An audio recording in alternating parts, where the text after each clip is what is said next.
They owe you a lot of money, and I know that you want the best for them in that you want their economy to stand back on its own 2 feet so that you and the other debt holders get paid.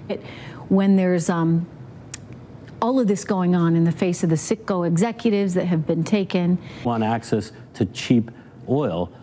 Venezuela's easiest. So let me a sense of, we got it all under control because look, the statistics, money on the ground, it's worthless now with inflation rampant. I think the very fact that they're willing to. Our viewers, and they're saying, look, that they want a diplomatic channel, Rodriguez, and I'd certainly like to talk to Nicolas Maduro himself, because if he's serious about released, because that's part of establishing trust, it's part of establishing a relationship.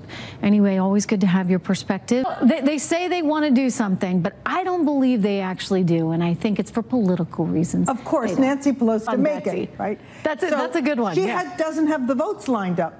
So she is paying a poverty rate than Canada, than the United Kingdom. We have homeless people on our own first. Charity begins at home. And listen to this. And by the way, no TSA agents at the airport. Ridiculous. Yeah, we'd never go for that. No, of course. For sure. Thank you so much. Betsy McCoy, good to see you.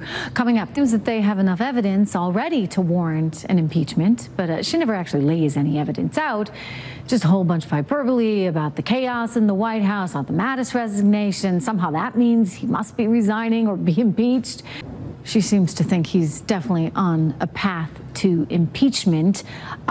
Misty, what's your reaction? Impeached when you move to the Senate, the equivalent of a trial. The part is projecting her own wishful thinking. Well, unfortunately, that is what so many members of the media these days do. And that's what the political aspect, what we're talking about, is at the House level. He might have had reason to prefer Hillary Clinton. She might have been a little nicer to Russia, and she might have struck a few more deals a la Uranium One. Western Hemisphere trying to get his military equipment right into our own backyard. Yes. That brings us, you think about Jerome Corsi, who you guys have seen on the show, and I know you've both talked about his pursued by the feds, and he's now suing for $350 million anyone who dared to drink a White Russian at a bar in New York City near Trump on Tower. Your salad. But doesn't it get a little bit much? It's a political calculus. Absolutely. Oh, no, and it's been overreach this entire investigation.